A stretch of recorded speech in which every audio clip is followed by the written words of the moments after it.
সাল 1982। লাহুরিয়া গ্রামের মধ্যবয়সী এক লোকের নাম আনোয়ার মোল্লা, পেশা কৃষিকাজ। বর্ষাকালে বিস্তীর্ণ এলাকায় পানির নিচে তলিয়ে গেলে পুরো বর্ষাকাল একরকম বেকার হয়ে থাকে সে। তখন জাল দিয়ে মাছ ধরে বিক্রি করে কোনো মতে বেঁচে থাকার চেষ্টায় লিপ্ত থাকেন তিনি। খুলনা থেকে তার দুই চাচাতো ভাই রিপন মিয়া ও মুসা মিয়া আনোয়ার মোল্লার বাড়িতে বেড়াতে আসে।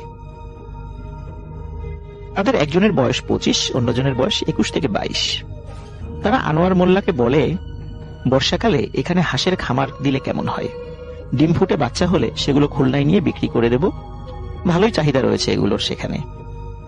দিনে হাঁসের খামারের পরিচর্যা আর রাতে নৌকা নিয়ে 3 জন মাছ ধরবো, তাহলে ভালোই আয় হবে।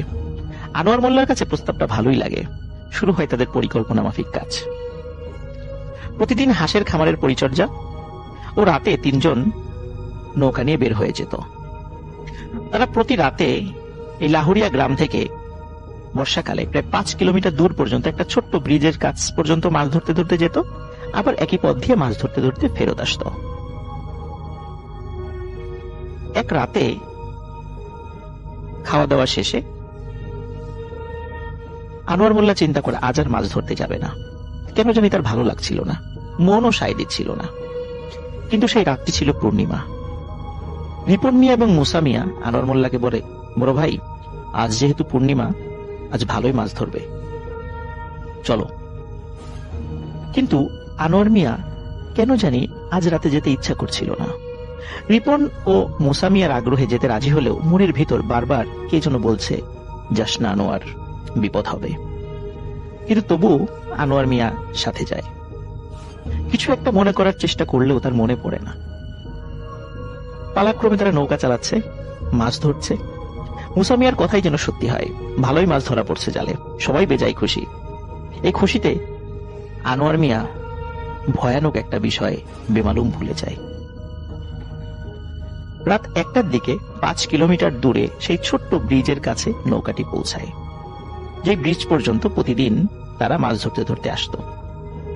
যথারীতি তারা নৌকা ঘুরিয়ে আবার ফিরে যেতে চাইলে ব্রিজের উপর থেকে বয়স্ক এক মহিলার কান্না ও বিলাপের শব্দ তাদের কানে আসে। মুসা মিয়া বলে, উপরে কে যেন কান্না করছে। রিপন মিয়া বলে, আমাদের দেখে কাজ নেই, আমরা চলে যাই। আনোয়ার মোল্লা বলে, বিপদে কাউকে একা ফেলে যেতে হয় না, তোরা উপরে যা, গিয়ে দেখ কি হয়েছে। রিপন ও মুসা মিয়া উপরে গিয়ে দেখে এক মহিলা ব্রিজের পাশে বসে আছে। ডিয়ার লিসেনার, আজকের এই ইমেল এপিসোডটি অনেক ভয়ঙ্কর হতে যাচ্ছে। আজকে এই এপিসোডে যে ঘটনা উন্মোচন করেছেন সেটা শুনলে আপনারা ভয়ে থরথর করে কাঁপবেন, আপনাদের গায়ের লোম কাটা দিয়ে উঠবে। দর্শক শ্রোতা, আজকের এই ইমেল এপিসোডটি চলুন উপভোগ করা যাক। সম্পূর্ণ ইমেল এপিসোডগুলো শুনবেন। আজকে অনেকগুলো ভয়ঙ্কর ইমেল এপিসোড ধারাবাহিকভাবে তুলে ধরা হয়েছে। চলুন চলে যাই ঘটনাতে। তার সামনে সাদা কাপড়ে মোড়ানো একটি লাশ, সেই লাশকে নিয়ে কান্নাকাটি করছে। মুসা মিয়া মহিলাকে জিজ্ঞেস করে, কি হয়েছে? মহিলাটি বলে, আত্মীয় বাড়িতে বেড়াতে গিয়ে তার স্বামী হঠাৎ মারা যায়। তার আত্মীয় স্বজন এই জায়গা পর্যন্ত দিয়ে গেছে, তারপর তারা চলে গেছে। আমার বাড়ি লাহুরিয়া গ্রামের কাছে পোড়াবাড়ি এলাকায়। এখন আমি কিভাবে যাব এত রাতে এই লাশ নিয়ে? তখন মহিলাটি রিপন মিয়া এবং মুসা মিয়াকে অনুরোধ করে তার স্বামীর লাশ সহ তাকে গ্রামে পৌঁছে দিতে।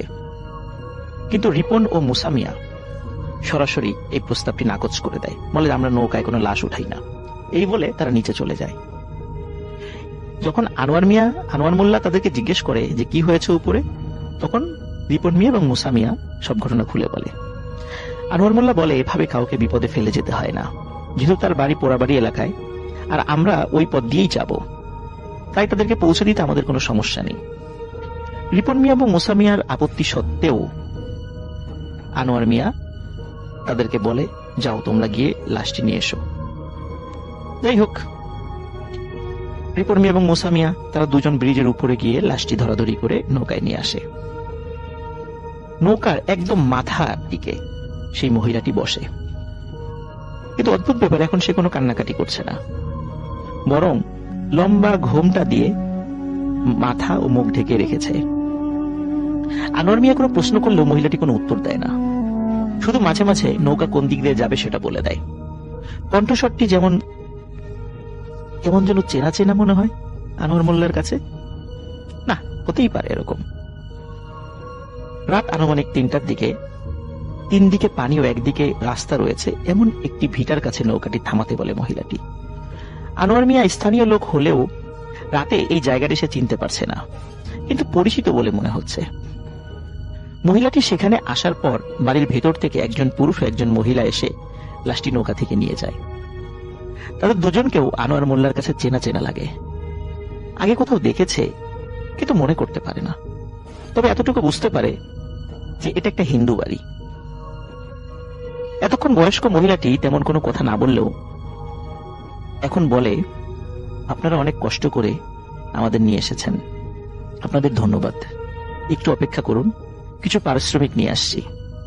আনোয়ার মোল্লা পারিশ্রমিক নিতে অস্বীকৃতি জানায়, বলে যে আপনাকে তো আমরা বিপদে উপকার করেছি, কোনো পারিশ্রমিক লাগবে না। মহিলাটি আবারও পারিশ্রমিক দেওয়ার অনুরোধ করে। তখন রিপন ও মুসা মিয়া সম্মতি জানায়। মহিলাটি টাকা নিয়ে আসার কথা বলে বাড়ির ভেতরে চলে যায়। 5 মিনিট, 10 মিনিট, 15 মিনিট, আধা ঘন্টা হয়ে যায়, কেউ বাড়ির থেকে বের হয়ে আসে না টাকা নিয়ে। আনোয়ার মোল্লা রিপন ও মুসামিয়াকে বলে, যেহেতু এটা মরা বাড়ি, সবাই শোকে কাতর, তাই হয়তো ভুলে গেছে টাকা নিয়ে আসার কথা, চল চলে যাই। কিন্তু রিপন মিয়া এবং মুসামিয়া বলে, এত কষ্ট করে লাশ নিয়ে এলাম, টাকা ছাড়া যাব না। আনোয়ার তাদের দুজনকে গালমন্দ করে, কিন্তু আনোয়ার মোল্লা একটা ব্যাপার লক্ষ্য করে, বাড়ির ভেতরে কোনো সারা শব্দ নেই। রিপন মিয়া আনোয়ার মোল্লাকে বলে, চলো বড় ভাই, বাড়ির ভেতরে যাই। আনোয়ার মোল্লা প্রথমে যেতে রাজি না হলেও মুসা মিয়াকে নৌকায় বসিয়ে রেখে তারা দুজন বাড়ির ভেতরে যায়। বাড়িতে মোট 3টি ঘর তারা দেখতে পায়, একটি বড়, একটি মাঝারি ও একটি রান্নাঘর। বাড়ির কোথাও কোনো আলো জ্বলছে না, কোনো শব্দও নেই। এটা কি মরা বাড়ি হতে পারে? কেমন জানি খটকা লাগে আনোয়ার মোল্লা এবং রিপন মিয়ার কাছে। আনোয়ার মোল্লা এবং রিপন মিয়া মনে হয় যে বাড়ির পেছনে আলো জ্বলছে। তারা দুজনেই বাড়ির পেছনে গিয়ে হতভম্ব হয়ে যায়। তারা দেখে দাউ দাউ করে একটি চিতা জ্বলছে, কিন্তু চিতায় লাশ নেই। লাশটি চিতার পাশে সাদা কাপড় দিয়ে ঢাকা। শরীরের শির দ্বারা বেয়ে এক ভয়ের অনুভূতি নেমে যায় তাদের দুজনের। রিপন মিয়া সাহস করে লাশের উপরের সাদা কাপড় সরিয়ে দেখে লাশটি কার। যখনই কাপড় সরিয়েছে, সাথে সাথে চিৎকার করে ওঠে রিপন, বলে, বড় ভাই, এ তো সেই মহিলার লাশ যে আমাদের সাথে তার স্বামীর লাশ নিয়ে আসলো। আনোয়ার মোল্লা দেখে, আরে এ তো প্রহ্লাদ বিশ্বাসের বউ, সে তো 1979 সালেই মরে গেছে। আনোয়ার তখনই বুঝতে পারে আজ 23শে ভাদ্র, সেই ভয়াল রাত। এই রাত্রির কথাই তার বারবার মনে আসার চেষ্টা করছিল সে মনে নিয়ে আসার, কিন্তু মনে করতে পারছিল না। আনোয়ার মিয়া বুঝতে পারে ভয়াবহ বিপদে পড়েছে তারা। চিৎকার দিয়ে আনোয়ার মোল্লা ও রিপন দেয় দৌড়। নৌকার কাছে এসে দেখে মুসামিয়া নেই। কি ব্যাপার, মুসামিয়া কোথায় গেল? তারা দেখে নৌকার পাশে পানির মধ্যে মুসামিয়া উপুর হয়ে পড়ে আছে। তারা বুঝতে পারে মুসামিয়া আর পৃথিবীতে নেই। আনোয়ার মোল্লা এবং রিপন মিয়া দুজনেই বাড়ির পাশের রাস্তা ধরে দৌড় দিলেও রিপন মিয়া আনোয়ারের পেছনে পড়ে যায়। আনোয়ার মোল্লা এলাকার লোক হওয়ার কারণে অনেক রাস্তাঘাট তার চেনা ছিল। আনোয়ার মোল্লা পাশের গ্রামের এক বাড়ির উঠোনে চিৎকার দিয়ে হুমড়ি খেয়ে পড়ে। বাড়ির লোকজন আনোয়ার মোল্লার আত্মচিৎকারে জেগে ওঠে। সবাই বের হয়ে আসে। আনোয়ার মোল্লা সব ঘটনা খুলে বলে। আশেপাশের আরো যে বাড়িঘর ছিল সেখান থেকেও কিছু লোক এসে জড়ো হয়। সবাই বলে, আনোয়ার, তুমি জানো না আজ 23শে ভাদ্র? এমন ভুল তুমি কিভাবে করলে? যাই হোক, ভুল হবার তো হয়ে গেছে, এখন তো আর কিছু করার নেই।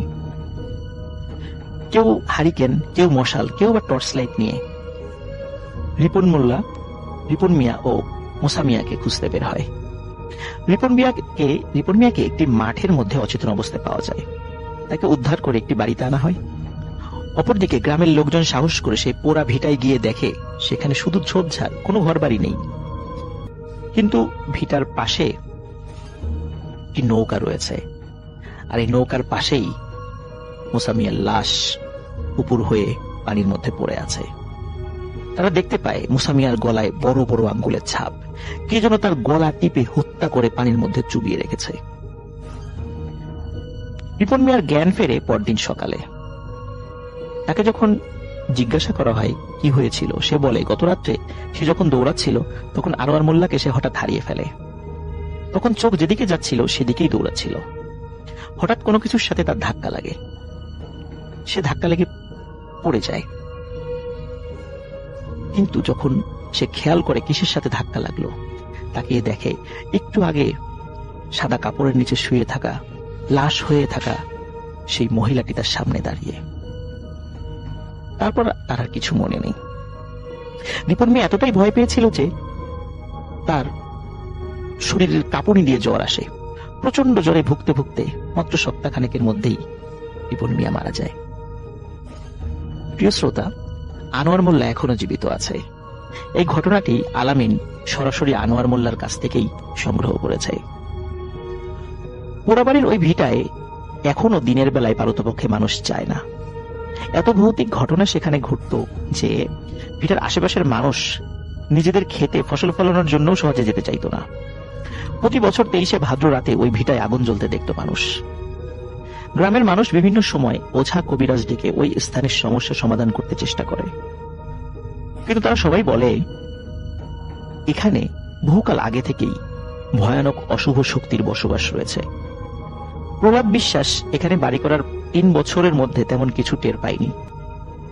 পরিবারের সবাইকে নিয়ে এসে ভালোই ছিল, কন্যা সন্তান হয়, ছেলের চাকরি হয়, কেউ বুঝতেই পায়নি এখানে কোনো সমস্যা রয়েছে। ঠিক 3 বছর পর 23শে ভাদ্র রাতে 1979 সালে পরিবারের সবাইকে প্রথমে ওই অশুভ শক্তিরা হত্যা করে এবং পরে ঘরে আগুন জ্বালিয়ে দেয়। পরের রাতে প্রহ্লাদ বিশ্বাসের ছোট ছেলে প্রকাশকেও হত্যা করে এই অশুভ শক্তি। আনোয়ার মোল্লা লোভ করে নাই, তাই ওরা তার কোনো ক্ষতি করে নাই, কিন্তু রিপন ও মুসা লোভ করেছিল, তাই তাদের এই পরিণতি। ওই অশুভ শক্তি ওই ওঝা কবিরাজদের কাছে যখন এসেছিল, ওই ওঝা কবিরাজরা যখন তাদেরকে হাজির করেছিল এই অশুভ শক্তি সমৃদ্ধ জিনদেরকে, এই জিনরা বলেছিল যে এখানে আসবে তারই মৃত্যু নিশ্চিত। 2006 সাল পর্যন্ত প্রতি বছর 23শে ভাদ্র রাতে দাউ দাউ করে আগুন জ্বলা দেখত গ্রামবাসী। এটি ছিল একটি সাধারণ ঘটনা। 2006 সালে একজন কামেল আলেমের শরণাপন্ন হয় গ্রামের কিছু মুরব্বী। আলেমের কিছু ভক্ত জিন ছিল যারা ছিল নেককার। জিনগুলো আলেমের অনুরোধে সেই ভিটায় থাকা অশুভ শক্তির জিনগুলোকে অনুরোধ করে তারা যেন চলে যায়, কিন্তু সেই অশুভ শক্তির জিনেরা সেখান থেকে চলে যেতে অস্বীকৃতি জানায়।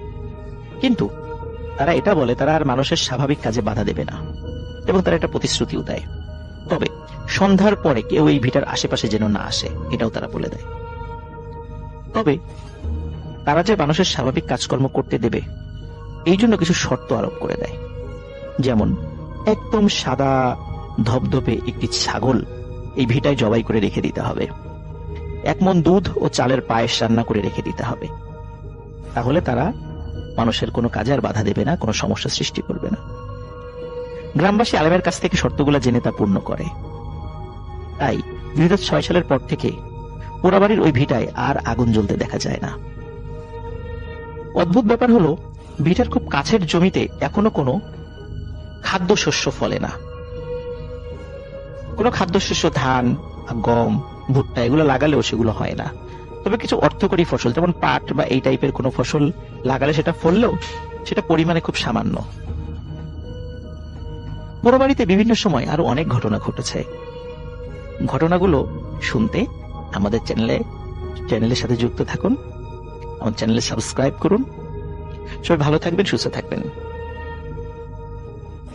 এটা আমার মেজ ভাইয়ের কাকি শাশুড়ির মৃত্যুকে নিয়ে ঘটনা। তারা আমাদের পাশের জেলাতেই থাকেন, কারণ বশত জেলাটার নামটা বললাম না। মূল ঘটনায় যাবার আগে কিছু কথা বলে রাখি। আমাদের হিন্দুদের মৃত ব্যক্তিকে যারা শ্মশানে নিয়ে যায় তাদেরকে কাঠোরে বলে, আর আমাদের মারা যাবার 11 দিন থেকে শ্রাদ্ধের বিভিন্ন আনুষ্ঠানিকতা আরম্ভ হয়। 12তম দিনে মহাভোজের আয়োজন হয় এবং 13তম দিনে কীর্তন ও প্রার্থনা হয় আর মহাভোজের দিন মৃত ব্যক্তির আত্মার উদ্দেশ্যে নিমন্ত্রণ করা হয়। ঘটনাটি ঘটে 10 নভেম্বর 2017 তারিখ শুক্রবার। মৃত ব্যক্তির ছিল নানান ব্যাধি, যেমন কিডনি নষ্ট হয়ে যায়, গ্যাসের সমস্যা, তার শরীরের ভেতরে অধিকাংশ জিনিসই নষ্ট হয়ে যায়, আরো অনেক সমস্যা যা ডাক্তারের হাতের বাইরে চলে যায়। আমরা সবাই জানতাম যে তার মৃত্যু অবধারিত। একটু বলে রাখি, তাকে বারান্দায় একটি খাটে থাকতে দেয়া হতো এবং সাথে বাড়ির অন্য সদস্যরাও থাকতো। হঠাৎ 10 তারিখ সকালে তিনি পরলোক গমন করেন। সমস্ত বাড়িতে এক অন্যরকম পরিবেশ। দূর দূর থেকে আত্মীয় স্বজনরা বাড়িতে এসে জামা হচ্ছেন। যথারীতি সব কাজ শেষে তাকে শ্মশানে নিয়ে সমাধিস্থ করা হয়। বাড়িতে আস্তে আস্তে লোকের সংখ্যাও কমে যায়। চারিদিকে থমথমে পরিবেশ। কেবল তার মেয়েরা মায়ের শোকে আর্তনাদ করছে। মৃত ব্যক্তি মারা যাবার আগে তার বোনকে আসতে বলেছিলেন দেখবে বলে, হয়তো কোনো কারণে সে আসতে পারেনি, কিন্তু মারা যাবার পর সে এসেছিল। সেদিন রাতে ওই খাটেই তার বোন এবং মেয়ে ঘুমায়। এত সময় সব ঠিকঠাক চলছিল। রাত বেড়ে ঘড়ির কাঁটা যখন আনুমানিক 2টার দিকে, তখন হঠাৎ ঘরের চালে খুব জোরে সোরে একটা আওয়াজ হলো, যেন কেউ চালে ইট মারছে। এতে মোটামুটি সবাই জেগে গেছে, কিন্তু সবাই যে যার মতো চুপ করে শুয়ে থাকে। ওই আওয়াজটাকে কেন্দ্র করে সবাই কেমন যেন ভীত হয়ে যায়। ঠিক তখন থেকেই আরম্ভ হয় অস্বাভাবিক ঘটনা। প্রথমে বারান্দায় শোয়া সেই বোনের গায়ের থেকে আপনা আপনি কম্বল বারবার পড়ে যাচ্ছে। কেমন যেন অন্যরকম অনুভূতি হচ্ছে তার। বোনটি এবার হঠাৎ করে খেয়াল করে দেখে যে অন্ধকারে কেমন যেন মানুষের আকৃতি তার কম্বল ধরে টানছে। ভয় তার গলা থেকে কোনো আওয়াজ বের হচ্ছে না। অনেক চেষ্টা করেও সে কিছুই করতে পারছে না। এক পর্যায়ে ওই আকৃতিটা কম্বল দিয়ে তার গলা চেপে ধরেছে। ঠিক তখনই সে যা দেখে, তার জন্য সে প্রস্তুত ছিল না। সে দেখে যে তারই মারা যাওয়া বোন পুরো সুস্থ অবস্থায় তাকে গলা টিপে ধরেছে এবং প্রচন্ড অন্ধকারে তার ওপর চাপ দিচ্ছে। আর কিছু সময় এভাবে থাকলে হয়তো তাকে আর জীবিত ফেরত পেতাম না। এমন সময় থাকা অন্য মহিলাটির গায়ে তার হাতের স্পর্শ করলে সে কিছুটা স্বাভাবিক হয়। তার সাথে এ পর্যন্ত তার পাশে মৃত ব্যক্তির এক মেয়ে তখনও ঘুমাচ্ছিল।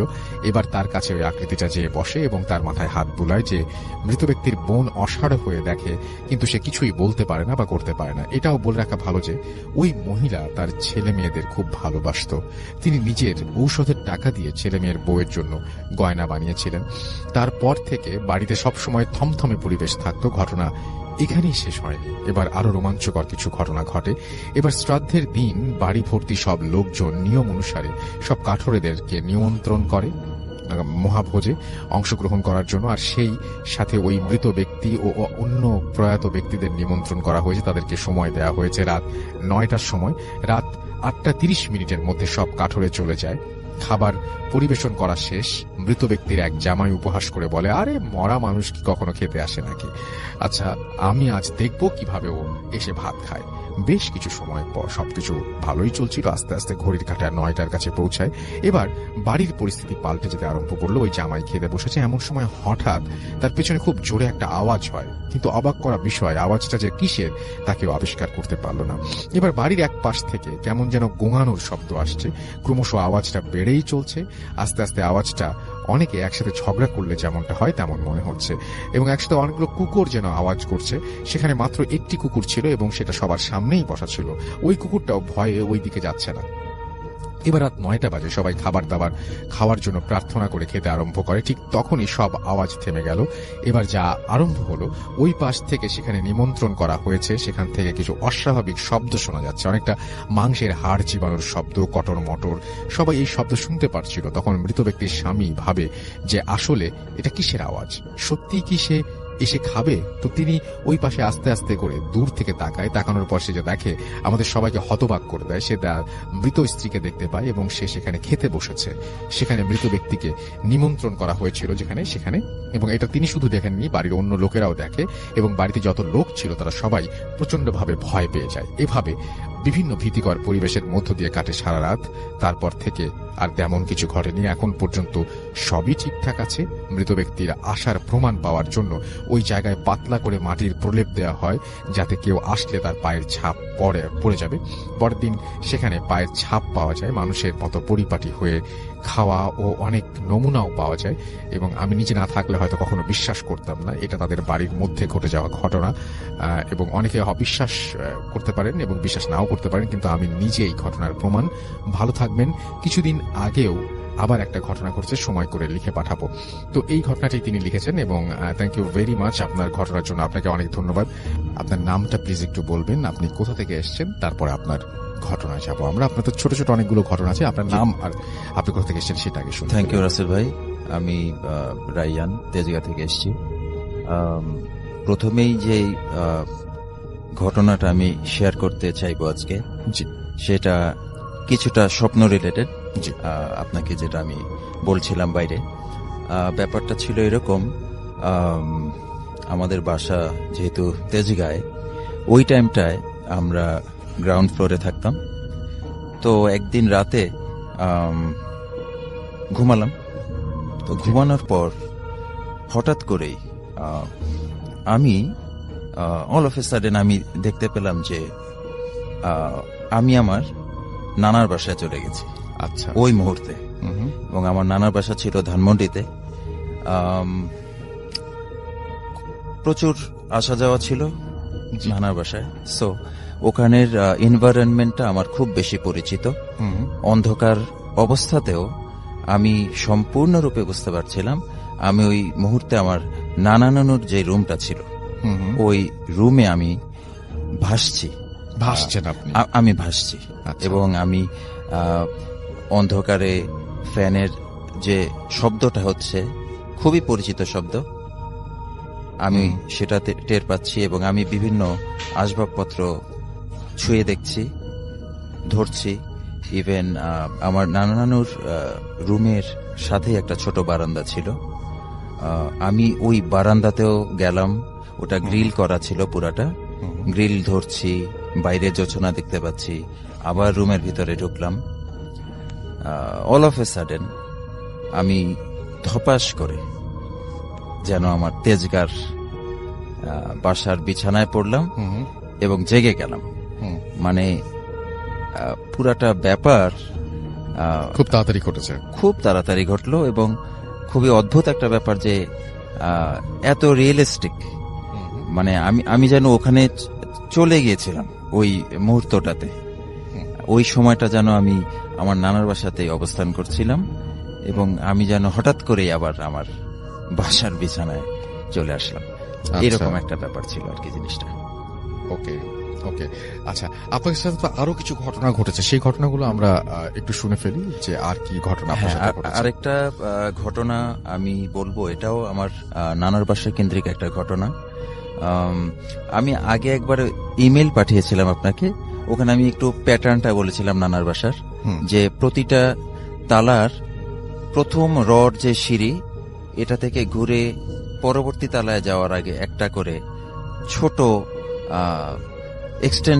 এক্সটেন্ডেড তালা ছিল, যেটাকে আমি যে 1.5 তালা 2.5 তালা এভাবে বলেছিলাম। তো 3.5 তালার একটা ঘটনা বলি আমার নানার বাসায়। ওই টাইমটাতে আমার নানার বাসায় কিছু মেরামতের কাজ চলছিল। তো যে কারণে ওই মেরামতের কাজ যারা করছিলেন তাদের একজন লিডার ছিল, তাকে সবাই সর্দার বলে ডাকতো। তো আমি 3.5 তালার যে রুমটা ছিল ওটার বারান্দায় গিয়ে দাঁড়ালাম। তো দেখলাম ওই সর্দার নামে যিনি, উনি রুমের ভেতরে একটা চৌকির মতো ছিল, ওখানে বসে টুকটাক কাজ করছেন। সামথিং যেমন বিভিন্ন যে কাজের জন্য রাজমিস্ত্রির কাজে যেসব জিনিসগুলো ব্যবহৃত হয় ওরকম জিনিসগুলো গুছাচ্ছেন, বের করছেন, রাখছেন, সামথিং লাইক দ্যাট। তো আমি বারান্দায় দাঁড়িয়ে ওনার দিকে যখন তাকালাম, উনি আমাকে বললেন, তোমাকে একটা জিনিস দেখাবো, তুমি দেখবা? তো আমি বললাম যে হ্যাঁ দেখান তো। তো ওনার যে জায়গাটা উনি বসা ছিলেন তার পাশে একটা বাথরুম ছিল, আর ওই বাথরুমের সামনে একটা ড্রাম রাখা ছিল। তো উনি বাথরুমের দিকে তাকিয়ে বললেন, আয়। তো বলার সাথে সাথে বাথরুম থেকে একটা সম্পূর্ণ কালো ফিগার, এটা কোনো চোখ নাই, মুখ নাই, কিচ্ছু না, জাস্ট একটা কালো বডি বেরিয়ে ওই ড্রামের মধ্যে খুব সজোরে একটা করে থাপ্পড় দিচ্ছে আর সেকেন্ডের মধ্যে বাথরুমের মধ্যে ঢুকে যাচ্ছে। সে আবার বাথরুমের দিকে তাকায়, বলতেছে আয়। সঙ্গে সঙ্গে বাথরুম থেকে ওই ফিগারটা বেরিয়ে খুব তড়িৎ গতিতে ড্রামে থাপ্পড় দিয়ে আবার ঠিক সেভাবে বাথরুমে ঢুকে যাচ্ছে, এইভাবে 3-4 বার এই ব্যাপারটা রিপিট হলো। তো সঙ্গে সঙ্গে আমি ওখান থেকে এক দৌড়ে মানে বাসায় চলে গেলাম। তো এটা আচ্ছা। ছিল সেকেন্ড ঘটনাটা আর কি। ওকে, আমরা আপনার কাছে আবারও ফিরে আসবো। জি। মাইনুদ্দিন ভাই, আপনার ঘটনাটি শুনুন। আমি আজকে যে ঘটনাটা বলবো সেটা একটি বাড়িতে একটি অসহায় ব্যক্তি, বৃদ্ধা মহিলা, তাকে সে বাড়িওয়ালা থাকতে দেওয়া হয়েছিল। তো উনি কোনো রুম কক্ষে থাকেন নাই, উনি 4 তলার একটি সিঁড়ির মধ্যে উনি কিছু বিছানা নিয়ে বসে থাকতেন এবং উনি হাতে তসবিহ এবং পবিত্র কোরআন তেলাওয়াত করতে সেখানেই বসে উনি বিছানাপত্র করে ওইখানে সবসময় কোরআন এবং তসবিহ জপত। তো 1-1.5 মাস আগে নাকি উনি ইন্তেকাল করেন। তো পরবর্তীতে যে সিঁড়ির সাথে যে ঘরটা ছিল, উনি যতদিন ছিলেন এই সিঁড়ির কাছে ওই ঘর ভাড়া হতো না। কেন হতো না আচ্ছা। সেটা তার ইয়া করতো না। যখন উনি ইন্তেকাল করলেন, ইন্তেকালের পরেই যখন টুলেট লাগানো হলো, কিন্তু সেই ঘরটা ভাড়া হলো। তো ছোট একটি ফ্যামিলি সেই ঘরটা নিছে। তো বেশ সপ্তাহখানেক ওনারা এমনভাবে রাত্রিবেলায় কিছু শব্দ পেত সেই ঘরটাতে। রাত্রিবেলা যখন বাতি জ্বলতে থাকতো 1টা পর্যন্ত, তখন তারা এরকম শুনতে পেত সেই মহিলার কণ্ঠে বাতিটা নিভানোর জন্য, এই বাতিটা নিভাও। আবার এমন এমন সময় নাকি বলতো রাত্রিবেলাতে, এই আমাকে ভাত দাও, এবং ধমক দিত, শাসন করতো, এরকম কিছু শব্দ শুনতো। তো নতুন ভাড়াতে তো ভাবতো যে আশপাশ থেকে হইতেছে অথবা কোথাও থেকে হইতেছে, নিজে ঘর থেকে যে হইতেছে, তারা এটা নিজেরা এটা বুঝতে পারেনি। যখন এরকম প্রায় ঘটনা হইতেছিল কয়েকটা দিন, তখন তারা এরকম বুঝে নিল যে এটা তো আমাদের ঘর থেকে। এবং দরজাতেও যখন নক করা হতো, তারা দরজাটা খুলে দেখতো কেউ ছিল না। তো বিশেষ এরকম যখন এই কথাটাকে বাড়িওয়ালাকে বলা হয়, তখন বাড়িওয়ালা বলছে, ঠিক আছে, আপনারা একটা দোয়ার ব্যবস্থা করে দেন এবং ঠিক হয়ে যাবে। আমাদের কাছে এরকম একটা বৃদ্ধ মহিলা ছিল, সে তো মারা গেছে। তারপরে দোয়া আয়োজন করা হয়েছিল। এরপরও সেই শব্দগুলো হয়। ঘটনাক্রমে বেশ আজকে 2টা দিন আগে যখন এরকম রাত্রিবেলা দরজাটা নক করতেছে, তখন দরজাটা খুলে দেখে সেই বৃদ্ধ মহিলা, হ্যাঁ, হাতে তসবিহ পড়তেছিল এবং সাথে কোরআন তেলাওয়াত মানে কোরআন শরীফ খুলে বসেছিল এবং খুব রাগান্বিত চোখে তার দিকে তাকিয়েছিল, বলছে, আমার নামে নালিশ করছিস, আমি তোদেরকে এটা শাস্তি দেব। এরকম এলোমেলো অনেকগুলো কথা বলতেছিল। তখন তারা সে বাড়িওয়ালার কাছে অভিযোগ করে, সেটা বাড়িওয়ালা বলতেছে, ঠিক আছে, এটা আমি ব্যবস্থা নেব। এই মানুষটাকে তারা প্রায় দেখে যে ওনাদের ঘরে নক করা, কিছু চাওয়া, শাসন বারণ করা, বৃদ্ধা মহিলাটাকে দেখতে পারে। কিন্তু অথচ বৃদ্ধা মহিলা আজ থেকে 1-1.5 মাস আগে ইন্তেকাল করছেন। এটাই আমার ছিল ঘটনা ভাইয়া। Thank you so much. তো আমি আপনাদেরকে শোনাচ্ছি আমাদের আজকের প্রথম অডিও ক্লিপটি। আশা করছি ভালো লাগবে। আমি নিহাত বলছি লন্ডন থেকে। আসলে আজকে যে ঘটনাটা আমি আপনাদের শোনাচ্ছি, এটা ভয়ের কিনা আমি জানি না, but happened with us is very weird. Basically, আমি আমার ওয়াইফ আমরা লন্ডনে আছি প্রায় 10 বছর, আর আমাদের একটা বেশ ভালো ফ্রেন্ড সার্কেল আছে এখানে। তো আমরা মাঝে মাঝেই সবাই প্ল্যান করে, হলিডে ম্যানেজ করে আমরা ঘুরতে চলে যাই লন্ডনের বাইরে কোথাও। মোটামুটি বলতে গেলে UK, we have been in every corner of UK just to have some little fun holiday. Basically সব ওই হুল্লোড় ভিড়ভাট্টা থেকে একটু রিলিফ পাওয়ার জন্য আর কি বাইরে চলে যাই। তো যাই হোক, গত বছর 2018 এপ্রিলের দিকে, ফার্স্ট উইক অফ এপ্রিল, আমি, আমার ওয়াইফ বর্ষা, আমার কাজিন তুষার, আমার ফ্রেন্ড আসিফের ওয়াইফ জুই, আতিক ভাই আর রিয়াদ, আমরা সবাই আয়ারল্যান্ডে যাই একটা হলিডে স্পেন্ড করার জন্য। তো আয়ারল্যান্ডে ওখানে আমরা একটা কটেজ বুকিং করি, basically kind of holiday house আসলে। তো কটেজ বুক করে আমরা এমন একটা জায়গায়, এই জায়গাটার নাম হচ্ছে বেলিমেনা, আয়ারল্যান্ড বেসিক্যালি বেলফাস্ট থেকে বেশ কিছুটা দূরে, অনেক একদম কান্ট্রি সাইডে। আর আসলে আমরা যে জায়গাটায় কটেজটা বুক করি, এটা মোটামুটি এমন একটা জায়গায় যার আশেপাশে উইদিন 6 মাইল রেডিয়াসের মধ্যে কোনো জনমানব নাই, কিছু নাই, যা শুধু কিছু ফার্ম হাউস। এগুলোতেও বেসিক্যালি হয়তো মাঝে মাঝে কেউ থাকে, হয়তো বা just look after theirself, but not every time.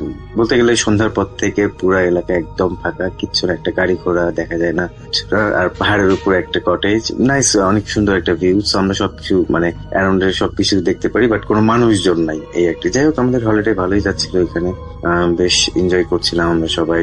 তো আমরা আসলে হলিডেতে যাই ওখানে 7 দিনের জন্য, যে আমরা 7 দিন এখানে টাইম স্পেন্ড করবো, then back to hell, I mean back to London, again সেই রোবটিক লাইফ। এনিওয়ে, সো একদিন আসলে আমরা আমাদের কটেজেরই সামনে একটু গার্ডেনের মতো আছে, ওখানে বারবিকিউ করছিলাম সবাই সন্ধ্যায়। তো বারবিকিউ শেষ করে মানে একদম খাওয়া দাওয়া করে বেশ টায়ার্ড, তো সবাই লিভিং রুমে বসে ফায়ার প্লেসে আগুন জ্বালিয়ে আড্ডা দিচ্ছিলাম। তো সাডেনলি আমার যে কাজিন তুষার ও আমার ওয়াইফ বর্ষা, ওরা বেশ ইয়ে করলো যে চলো ভূত দেখতে যাবো। ভূত দেখতে যাবো, ভূত কি মুখের কথা, তুমি কই যাবো ভূত দেখতে? তো আমি একটু মানে মোটামুটি আমি একটু রাজি ছিলাম না, প্লাস আমার যে ফ্রেন্ড আসিফ ও একটু বলছে যে না, কিসে এত ঠান্ডার মধ্যে রাতের বেলা বাইরে যাওয়ার দরকার কি, আমরা ঘরে বসে কাঠ টাট খেলি, আড্ডা দিই এমন। বাট তারপরে ওদের ইচ্ছার সাথে কুলায় উঠতে পারলাম না। তো এর মধ্যে গুগল তো আছেই, হ্যাঁ, ওরা গুগলে কি সার্চ করলো যে একটা ফরেস্ট আছে, ফরেস্টে যাই। তো মানে অনিচ্ছা সত্ত্বেও আমরা সব বের হইলাম। তখন অ্যারাউন্ড was 9:30 to 10 o'clock. তো যাই হোক, আমরা সবাই গাড়িতে উঠে বসলাম। তুষার ম্যাপ দেখে দেখে ড্রাইভ করছে যে কোথায় ফরেস্টটা গেলে কি পাওয়া যাবে এরকম। তো আমরা যাই হোক গাড়িতে গল্প করতে করতে যাচ্ছি। তো যেতে যেতে এমনি আমরা এসব কাইন্ড অফ ভূতের গল্প যে যা জানি একজন একজনের সাথে শেয়ার করতেছিলাম, জাস্ট একটু পরিবেশটা একটু ভৌতিক করার জন্য। আর আসলে যখন আমরা বেরোচ্ছিলাম এতটা অন্ধকার, এত ডার্ক চারিপাশে, মানে জাস্ট আমাদের গাড়িটা চলতেছে, যতটুকু গাড়ির হেডলাইটের আলোটা যাচ্ছে এতটুকুই দেখা যাচ্ছে, বাকি চারপাশে একদম অন্ধকার। ইভেন তো গাড়ির ভেতরেও আমরা একজন আরেকজনকে দেখতে পাচ্ছিলাম না, এতটাই ডার্ক ছিল। তো যাই হোক, এরকম ফান করতে করতে সাডেনলি আমরা করলাম কি, আমাদের ওই একটা অ্যাপস ডাউনলোড করলাম, kind of funny apps, it's not realistic. তো বেসিক্যালি এটা মাঝে মাঝে জাস্ট ফর ফান, এটা নাথিং সিরিয়াস, বাট আমরা এটা নিয়ে ফান করছিলাম। মাঝে মাঝে দেখাচ্ছিল যে যেখানে মানে লাল ডট, রেড কিছু ডট ছিল, সেই ডট গুলা মিনস এখানে কোনো স্পিরিট কিংবা কিছু এই জাতীয় কিছু আছে এরকম। যাই হোক, আমরা এটা নিয়ে ফান করছিলাম। তো করতে করতে কথা বলতে বলতে আমরা বেসিক্যালি যে ফরেস্টের দিকে যাওয়ার প্ল্যান করছিলাম ওটার এক্সিটটা মিস করি। আর ওটার এক্সিট মিস করা মানে টু বি অনেস্ট, একটা এক্সিট যখন ইউকে ড্রাইভে মিস করা যায়, দেখা যায় এটার জন্য অনেক লং, মানে one way route, so long time ঘুরে আবার এই জায়গায় আসতে হবে। তো দেখা যাচ্ছিল আমরা ওটা মিস করার ফলে অনেকদিন ঘুরে আসতে হবে। তো এই মধ্যে সাজেস্ট করলাম ঠিক আছে, এটা যখন মিস হলো এখানে যাওয়ার দরকার নাই, দেখো আশেপাশে আর কিছু আছে কিনা কাছে, তো আমরা ওইখানে যাই। তো যাই হোক, এরকম আরেকটা খুঁজে দেখা গেলো যে হ্যাঁ আরেকটা আছে, এটা এখান থেকে প্রায় 1 ঘন্টার মতো ড্রাইভ। ওকে, সময় তো আছে, কোনো কিছু নাই, বের হয়েছি যখন যাই দেখি 1 ঘন্টার ড্রাইভ। তো যাই হোক, আমরা যেখানে যাওয়ার প্ল্যান করছিলাম যে ফরেস্টটাতে, ওইটা স্কিপ করে আমরা নেক্সট যে ইয়েটা যাওয়ার কথা ওইখানে উদ্দেশ্যে রওনা দিলাম আর কি। তো যাই হোক, ওইখানে যাচ্ছিলাম, এরকম ভূতের গল্প রাস্তায় চলছিল। তো যেতে যেতে আমরা একসময় আমাদের গন্তব্যস্থানে পৌঁছাই আর কি। তো ওইখান থেকে মানে রাস্তাটা বর্ণনা যে মাঝখান দিয়ে রাস্তায় চিকন সরু রাস্তা, দুই পাশে শুধু গাছগাছালি, আশেপাশে মানে জঙ্গলের মতো, আশেপাশে কিছু নাই। তো আমরা কিছু যেতে ওইখানে একটা মেঠো পথ আর কি, মোটামুটি ওখানে কোনো পিচ ছাড়ার রাস্তা নাই। রাইট সাইডে গাড়িটা তুষার ঢুকিয়ে দেয় যে এই যে জঙ্গলের রাস্তা পাইছি, এদিক দিয়ে আমরা জঙ্গলে ড্রাইভ করে চলে যাবো। তো আমি তখনও হেজিটেট করছিলাম, প্লাস আমার ফ্রেন্ডরা ছিল, ওরাও বেশ একটু হেজিটেট যে না কি দরকার, আসছি রাত বিরাতে। বেসিক্যালি ভূতের ভয় তা না, ধরলাম অজানা একটা জায়গা, আগে কখনো আসি নাই, এত রাতে এই জায়গাটা সেফ কিনা, আমরা যাচ্ছি মানে কত রকমের বিপরীত হইতে পারে। তো যাই হোক, এইসব প্ল্যান করে এখন কে শোনে কার কথা। তুষার ড্রাইভ করছিল, সে তো অলরেডি ড্রাইভ করে জঙ্গলের ভিতর গাড়ি ঢুকাই দেয়। তো যাই হোক, একটু পরে যাইতেই রাস্তার মাঝখানে ঠিক মানে যেটা রাস্তা, তো ওইখানে হুট করে দেখি যে সে হার্ট ব্রেক করে। কি হলো হঠাৎ করে হার্ট ব্রেক কেন? তো দেখি যে রাস্তাটা বন্ধ, ওইখানে কিছু গাছ পড়ে আছে, মানে দেখে বোঝা যাচ্ছে যে অনেকদিন মানে আমি জানি না লাস্ট কবে এই দিক দিয়ে কোনো মানুষজন যাতায়াত করেছে কিনা, কারণ টোটালি যেভাবে গাছটা পড়ে আছে দেখেও মনে হচ্ছে এটা অনেকদিন ধরে আছে, আর রাস্তাটাও পুরোটা বন্ধ, তো যাওয়ার কোনো উপায় নাই এইদিকে। আর ইভেন তো রাস্তাটা এত সরু যে ওখানে গাড়ি রিভার্স করা ছাড়া মানে একদম ব্যাক গিয়ারে পেছন দিকে আসা ছাড়া কোনোভাবেই ঘোরানোর কোনো উপায় নেই আর কি। সো সে আর রাস্তাটা মোটামুটি একটু ঢালুর দিকে যাচ্ছিল, সো রিভার্স করতে দেখা যাচ্ছে যে গাড়ির চাকা আটকায় আছে, বাট ওই জায়গাটাই ঘুরছে, বাট গাড়ি পেছনে আসছে না। আর ইভেন তো তখন এমন একটা সিচুয়েশন হয়ে গেছে যে আপনার যে মনে হচ্ছে যে ধাক্কা দিতে হবে, বাট ওই সিচুয়েশনে কেউ যে গাড়ি থেকে নেমে আমরা ধাক্কা দিব পেছন দিকে গাড়িটা আনার জন্য, এমন কারেজ কারো হচ্ছিল না, টু বি অনেস্ট। তো যাই হোক, সামহাও আমরা ওইখান থেকে বের হয়ে আসি আর কি, বের হয়ে মানে গাড়িটা ঘুরাইতে পারি। তো গাড়ি ঘুরে যখন আসছি, সাডেনলি আমাদের যে অ্যাপসটা ছিল হাতে, তখন আমরা ওটা ফান হিসেবেই নিচ্ছি। তো এখানে সাডেনলি দেখা যাচ্ছে একটা রেড ডট, একদম আর ওটা খুব বেশ নয়েজ করছিল, সামথিং লাইক দ্যাট। লাইক তো যাই হোক, আমরা ওটা নিয়ে তো আসিফ একটু ভীতু টাইপের, প্লাস আমার ওয়াইফ তো এটা নিয়ে বেশ ফান করছিল বসে অনেকক্ষণ। রিয়াজ, আতিক ভাই, ওদের কোনো কমেন্টস নাই, ওরা চুপচাপ মানে যে যা বলছে এরকমই। তো আমি মোটামুটি বললাম যে থাক, যাই হোক রাস্তা যেহেতু বন্ধ পাইলাম, সামনে বাধা পাইলাম, দরকার নাই যাবার, চলো ঘোরাঘুরি তো হইলেই ভাইয়া চলে যায় যে বাসায় যে কটেজে যে 8টার দিকে আর কি। তো সাডেনলি হলো কি রাসেল ভাই, গাড়ি ঘুরে তো ভাবলাম তুষার যখন গাড়িটা ঘুরলো, আমরা ভাবলাম ঠিক আছে আমরা যেদিক দিয়ে আসছি ওদিক দিয়ে তো বের হয়ে যাবো, এখন আমরা বেশি দূর আসি নাই। তো সাডেনলি সে কি করলো, গাড়িটা শুধু একটা নির্দিষ্ট একটা সেন্টার ধরে, মানে একটা মাঝখানে বেশ কিছু গাছগাছালি, বাট মাঝখানে একটুখানি ফাঁকা জায়গা, যেমন ধরেন আমাদের বাসার আঙিনা যেমন হয় যে হয়তো বা গাছগাছালি, বাট মাঝখানে সুন্দর রাউন্ড একটা ফাঁকা জায়গা। তো ওইটাকে একটা সেন্টার ধরে তুষার শুধু গাড়িটা ঘুরছে মানে রাউন্ড অ্যাবাউটে গাড়ি যেমন নেই ঘুরে সার্কেল করে, সেরকম 2-3টা সার্কেল দিচ্ছে। আর যখন সার্কেল দিচ্ছে, গাড়ির হেডলাইটের আলোয় জঙ্গলের চারিপাশটা মানে আরো ভয়ঙ্কর হয়ে উঠতেছে, মানে যে দিকটা আলো যাচ্ছে সাডেনলি আলো এবং চারিদিকটা অন্ধকার। তো এরকম করতে তো হুট করে কে পার সে এমন করছে কেন? ঠিক আছে, আমি বেশ সারপ্রাইজ হই। এদিকে আসিফ, জুই ভাবি, ওরা তো জোরে জোরে আয়াতুল কুরসি পড়া শুরু করে দিচ্ছে, সবাই লা ইলাহা ইল্লাল্লাহ, মানে কি হচ্ছে। তো আমি হুট করে আমি তুষারের ইমিডিয়েট পেছনেই বসেছিলাম, হুট করে মানে খুব শাউট করে উঠলাম, এই তুষার কি তুমি ফান করতেছো এত রাতে, ফাইজলাম অনেক। মানে আমি খুব মানে জানি না কেন আমি এরকম আচরণ করলাম, খুব ভয় থেকে কিংবা কিছু থেকে আমি জানি না, ওরা খুব শাউট করে উঠলাম যে তুমি এমন করছো কেন, যাও। তো সাডেনলি সে যেন মানে সেন্স ফিরে পেলাম, মানে মনে হচ্ছে যে তার এতক্ষণ যে সে যেটা করছে, গাড়িটা আমরা রাউন্ড করে ঘোরাচ্ছিল, ওর কোনো সেন্স ছিল না, কিংবা মানে সে ইচ্ছা করে করছিল না, মানে কেন এমন হলো মানে সাডেনলি সে যখন হলো তখনই সে ব্রেক করলো, ভাই কি হয়েছে, না তুমি এমন ঘুরতেছো কেন, মানে কি একটা অবস্থা। তো এটা বলতে বলতেই তার হেডলাইটটা তখন সামনে সোজাসুজি যে জায়গাটায় পড়ছিল ওই জায়গায় ঠিক দেখি যে একটা কাইন্ড অফ কবর কিনা যায় না, বাট একটা মনুমেন্টের মতো ওইখানে লেখায়, মানে একজনের নাম হচ্ছে ইঙ্গা মারিয়া। আমি যাই হোক আপনার সুবিধার জন্য আমি লিঙ্কটাও দিয়ে দিচ্ছি আপনাকে, আপনি এটা সম্পর্কে যেটা জানতে পারবেন। আমি এই কথায় পরে আসছি। তো আমরা ওইখানে দেখলাম এরকম একটা অবস্থা। তো দেখেই যখন সম্বিত ফিরে পেলো, তো আমরা যাই হোক ওয়ে আউট দিয়ে বের হয়ে আসলাম, এবং মানে বলা বলেছে যে কি হইলো, মানে বুঝলাম না, খুব একটা বড় বাচ্চা বাসলাম, কিংবা মনে হচ্ছিল যে খুব বড় একটা বিপদ হতে যাচ্ছিল কিংবা এমন কিছু, বাট সামহাও আমরা রক্ষা পেয়েছি, জানি না আল্লাহর রহমতে। আমরা তো বেসিক্যালি বর্ষা, আমার ওয়াইফ প্লাস তুষার, ওরা যে এতক্ষণ যে জিনিসটা নিয়ে ফান করছিল, ওরাও কেমন সবাই কোয়াইট হয়ে গেল, চুপ, মানে কারো মুখে কোনো কথা নেই, জাস্ট সবাই দোয়া কালাম করতেছে এমন। তো অন দ্য ওয়েতে গাড়িতে আস্তে আস্তে আমরা হুট করে সার্চ দিলাম, দেখি আমরা কোন জায়গাটাই, তো ওই জায়গাটাই সার্চ মার, ওখানে যে একটা কবরের মতো দেখলাম, একটা গ্রেভিয়ার্ডের মতো জিনিসটা কি, হুট করে কেন আমরা এটা দেখলাম, কিংবা এমন কেন হইলো কাহিনীটা। তো আমরা রাসেল ভাই, আপনি বিশ্বাস করবেন না, এটা জানি না কোইন্সিডেন্স কিনা, আমরা যখন গুগলে সার্চ দিলাম ওই জায়গাটা সম্পর্কে, সাথে সাথে আমরা যেটা পাই যে ইঙ্গা মারিয়া হাউসার নামে একটা মেয়ে ছিল, সে ওইখানে মার্ডার হয়, এবং মার্ডারটা হয় 1988-এ 6th of April। সে বেসিক্যালি সে একজন জার্মান নাগরিক, বাট সে সামহাও ওইখানে মিসিং হয়, এবং ওই জায়গাটায় তার লাশ পাওয়া যায়। এবং রাসেল ভাই, সবচেয়ে উইয়ার্ড থিং যেটা, যে আমরা যেদিন ওইখানে গিয়েছিলাম সেদিনটা ছিল 6th of April 2018, মানে basically exactly 30th date anniversary of her. Like এটা যখন আমরা দেখি, আমরা মানে একজন আরেকজনের মুখ চাওয়া করছিলাম যে এটা কি হইলো বা এটা কেমনে সম্ভব। আমরা তো আরেকটা জঙ্গলে যাওয়ার কথা ছিল, আরেকটা ফরেস্টে, তো আমরা ওইখানে ছিল আমাদের বাসার কাছে, আমরা ওইখানে যাওয়ার কথা, ওইখানে না যেয়ে আমরা স্কিপ করে আরো 1 ঘন্টা ড্রাইভ করে কেন এই জায়গাটায় তাই আসলাম, এবং এই জায়গাটায় এসে এই জিনিসটাই কেন আমরা ফেস করলাম, এবং ওই দিনটাই কেন 6th of April 1988। So Rasel ভাই, আমি এখনো জানি না যে এটার কারণ কি, কিংবা এটা কেন হইলো, আমরা নিজেরা গিয়েছিলাম নাকি আমাদের সামহাও এখানে নিয়ে যাওয়া হয়েছিল। I don't really have any clue about this, but anyway এই ছিল ঘটনা। আমি জানি না রাসেল ভাই এটা ভৌতিক কিনা বা এটা কি, বা আমি বলতে পারি এটা most weird thing happened with আস।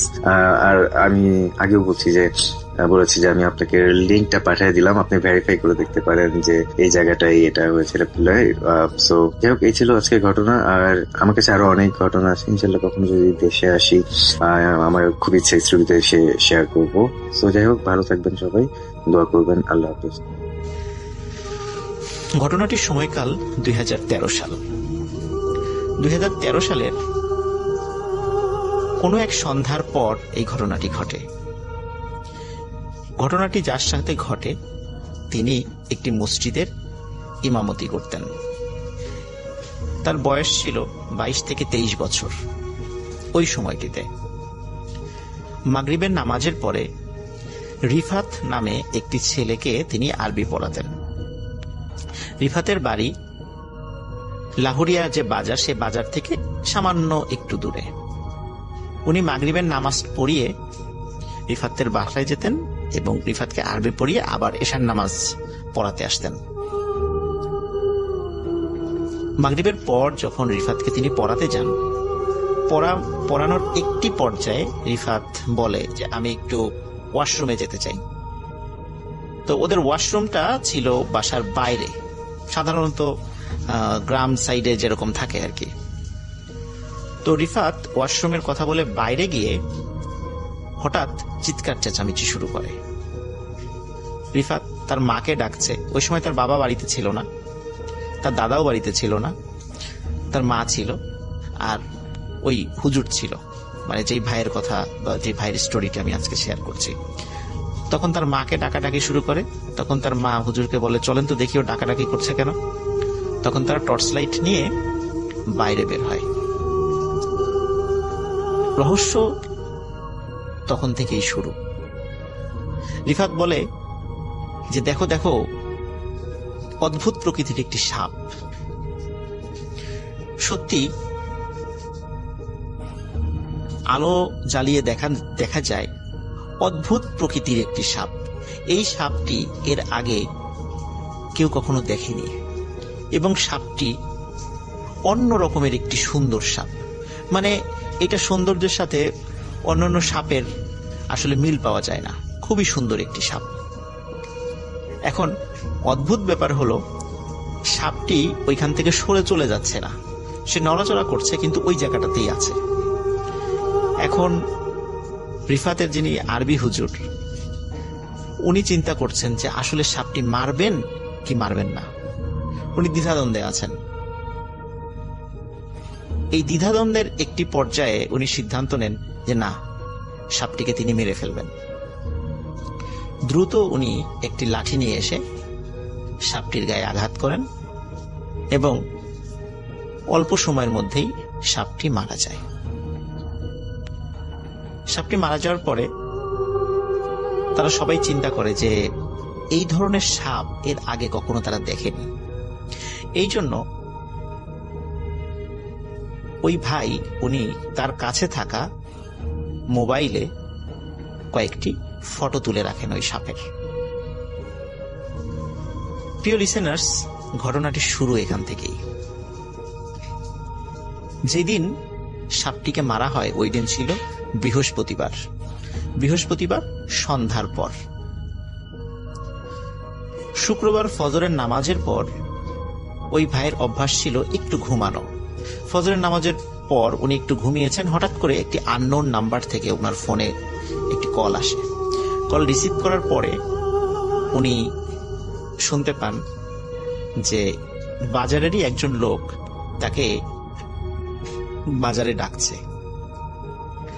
কারণ হিসাবে বলেন যে একজন অপরিচিত ভদ্রলোক আসছে, বৃদ্ধ ভদ্রলোক, তিনি তার সাথে দেখা করতে চান। তো ওই ভাই উনি জামা কাপড় পরে রেডি হয়ে বাজারে আসেন, লাহুরিয়া বাজারে। বাজারে আসার পর দেখেন খুব সুন্দর চেহারার একজন বয়স্ক দাড়িওয়ালা মুরব্বী একজন ভদ্রলোক বসে আছেন। বসে থাকার পর উনি যখনই ওই ভাইকে দেখেছেন তিনি উঠে দাঁড়ান। উঠে দাঁড়ানোর পরে ওই ভাই তাকে আগে সালাম দেন।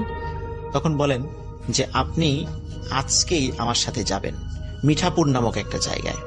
ওইখানে একটা মসজিদ আছে, আপনি ওই মসজিদে ইমামতি করবেন। এখানে যেই টাকা আপনাকে দেওয়া হয় বেতন হিসাবে তার থেকে দ্বিগুণ টাকা আপনাকে দেয়া হবে, আপনি এখনই আমার সাথে যেতে হবে। এখন ওনাকে যখন মানে এখনই যেতে হবে এই কথাটা বলে, তখন ওই ভাইয়ের মনে কিন্তু অনেকগুলো সন্দেহ জন্ম নেয়। কেন এত তাড়াতাড়ি এখনই যেতে হবে কেন? উনি বলে যে আসলে আমি তো এখানে একটা চাকরি করি, আমি তো এইভাবে হঠাৎ করে চলে যেতে পারি না। কিন্তু উনি বলে যে আপনি এখন একজনকে এখানে রেখে আমার সাথে যেতে হবে এবং এখনই ওই মিঠাপুর মসজিদে গিয়ে আপনি জুম্মার নামাজ পড়াবেন শুক্রবারে।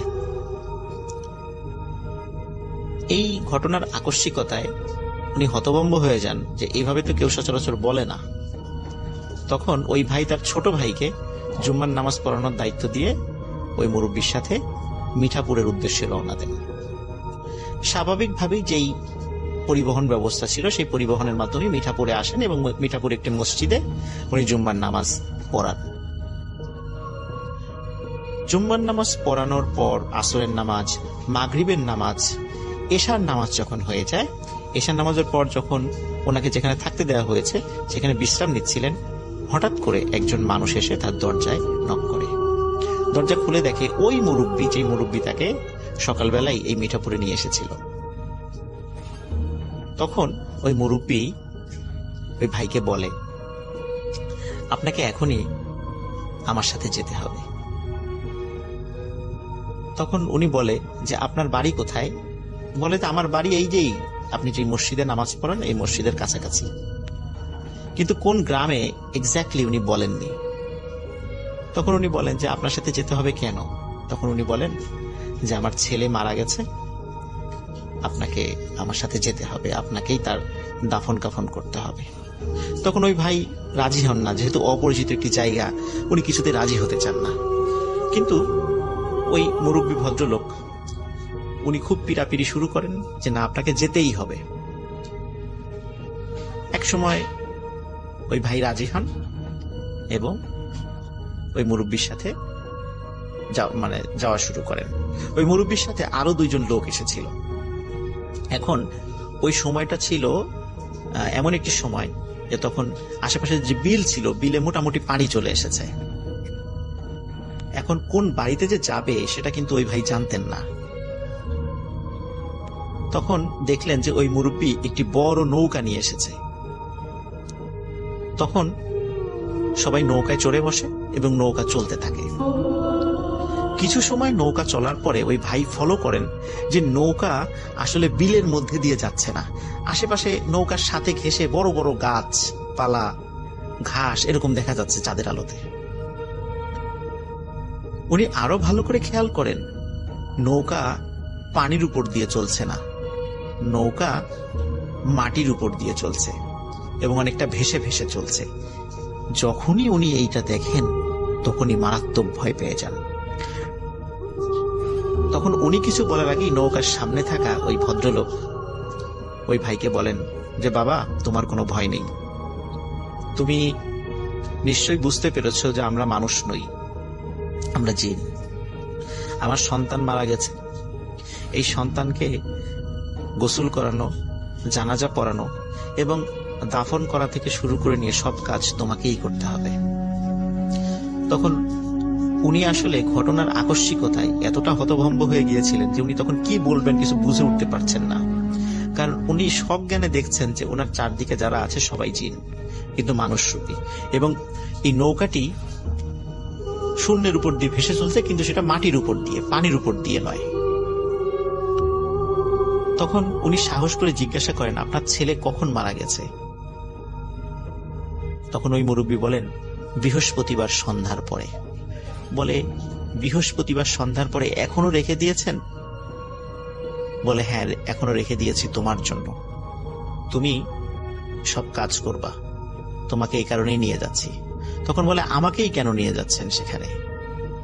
তখন উনি বলেন যে তোমাকে এই জিনিসটা আমি দেখাতে চাই যে একটি পরিবারের যখন পিতামাতার বুক খালি হয়ে যায় তখন তাদের কি পরিমাণ কষ্ট হয়, এটাই তোমাকে দেখতে হবে আজকে, চলো।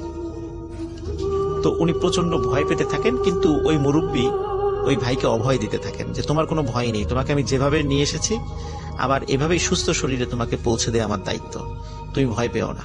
এবং এত সুন্দর ব্যবহার করেন ওনার সাথে যে উনি রীতিমতো অবাক হয়ে যান। কিছু সময় পরে একটি বাড়ির সামনে নৌকাটি দাঁড়ায়। নৌকা থেকে তারা নামেন। নামার পরে দেখেন সাদা জুব্বা পরা, সফেদ দাড়ি অসংখ্য লোক সেখানে আছে এবং বাড়ির ভেতর থেকে কান্নার আওয়াজ ভেসে আসছে। এবং ওই বাড়ির যেই ডিজাইন বা অন্য কিছু স্বাভাবিক বাড়ির থেকে সেটা ছিল আলাদা। তখন ওই মুরব্বী তাকে বলেন, বাবা তুমি ভয় পেও না, এই পাশেই আমার ছেলের লাশ রাখা আছে, লাশে পচন ধরে যাবে, তুমি তাড়াতাড়ি তাকে গোসল করাও। উনি ওই লাশের গোসল করাতে গিয়ে অজ্ঞান হয়ে যান, টোটালি সেন্সলেস হয়ে যান। আমরা সাধারণত প্যারানর্মাল যেই গল্পগুলো করে থাকি, লিসেনার আপনারা খেয়াল করবেন যে আমরা বলি যে এই ঘটনা দেখে সে অজ্ঞান হয়ে গেছে, চোখ খুলে দেখে সে তার বাড়িতে, তখন সবাইকে ঘটনা খুলে বলে। আসলে উনি অজ্ঞান হয়ে যাওয়ার পরে যখন জ্ঞান ফেরে তখনও দেখে ওনার চারিদিকে জিন। উনি যেখানে এসেছেন সেখানকার লোকজন চারদিকে দাঁড়িয়ে আছে। উনি সেন্সলেস থেকে যখন আবার সেন্সে আসে, আবার এই লাশের গোসল দেয়। গোসল দেওয়ার পরে জানাজা হবে, জানাজা পড়ানোর দায়িত্বও পড়ে ওই ভাইয়ের উপরে। উনি আবারও জানাজা পড়াতে গিয়ে সেন্সলেস হয়ে যান। ওই জিনেরাই তার জ্ঞান ফেরায়। জ্ঞান ফেরার পরে উনি জানাজা পড়ান, তাকে দাফনও করা হয়। উনি মোট 3 বার এই সেন্সলেস